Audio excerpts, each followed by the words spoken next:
మకర రాశి ఆగస్టు నెల 2026. ఈ యొక్క మకర రాశి వారు వారి యొక్క డిసిప్లిన్ క్రమశిక్షణతోనే వారి జీవితం మొత్తము అత్యంత అద్భుతంగా ఉంటుంది. మరి అలాంటి మీకు ఉద్యోగ ప్రయత్నాలు కానీ ఆల్ ఆఫ్ సడన్గా మన చుట్టూ ఉండేటువంటి వారు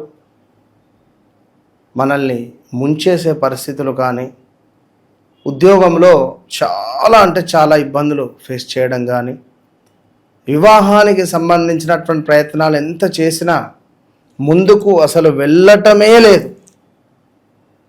గృహ నిర్మాణ అవకాశాలు ఎన్నిసార్లు వచ్చినా దాన్ని వినియోగించుకోలేదు. మరి గతంలో అయితే వినియోగించుకున్నారు, గత ఒక 25లో అని నాకు అనిపిస్తుంది.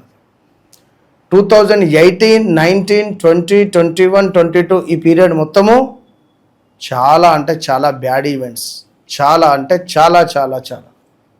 ప్రదేశ మార్పుల, స్థాన చలనాల, అనారోగ్య సమస్యల, కోర్టు సంబంధితన, పోలీస్ స్టేషన్ రిలేటెడా, మీపై ఎవరైనా మర్డర్ ప్లాన్ చేసినా ఆశ్చర్యపోసిన పని లేదు.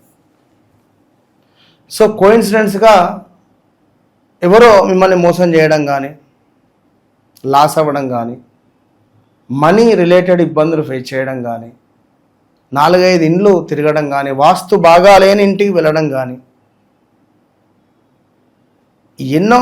ఎన్నెన్నో ఇబ్బందులు ఫేస్ చేశారు. ఇందులోనే పెద్ద గుణపాఠం నేర్చుకున్నారు. డివోషనల్గా, స్పిరిచువల్గా కనెక్ట్ అయ్యారు. మరి రాబోయే ఆగస్టు నెలలో ఉద్యోగ అవకాశాలు, వివాహ అవకాశాలు, సంతాన అవకాశాలు, ఈ 3 అవకాశాలు మీకు ఖచ్చితంగా గోచరిస్తున్నాయి. ఇక స్థాన చలనం కూడా ఉంది. అది కొత్త ఇల్లు కట్టుకొని వెళతారా, లేదా ఏదైనా మళ్ళీ రెంటెడ్ హౌస్ వెళ్తారా, మీ ఇష్టం, మీ శక్తి మేర. కనుక ఏది ఏమైనప్పటికీ కూడా ఈ మకర రాశి వారు అంటేనే ఎంతో అద్భుతమైనటువంటి వారు. వీరి స్నేహం దొరకడం అదృష్టం. కనుక మకరము అనగానే వారిని మనము ఒక బ్రాండ్గా ఊహించుకోవాలి.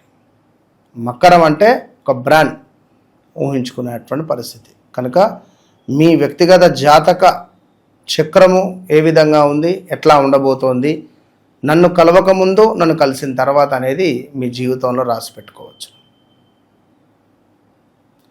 ఓవరాల్గా మకర రాశి వారు ఖచ్చితంగా దత్తస్తవము, 7 శనివారాల వ్రతము చేయడం ద్వారా మీ జీవితము ఒక ఉన్నతమైనటువంటి స్థాయికి మీరు వెళ్ళబోయే పరిస్థితి ఉంటుంది. కనుక తప్పకుండా వెంకటేశ్వర స్వామి ఆరాధన, శ్రవణ నక్షత్రం రోజు వెంకటేశ్వర స్వామిని దర్శించడం చాలా అవసరం. All the best.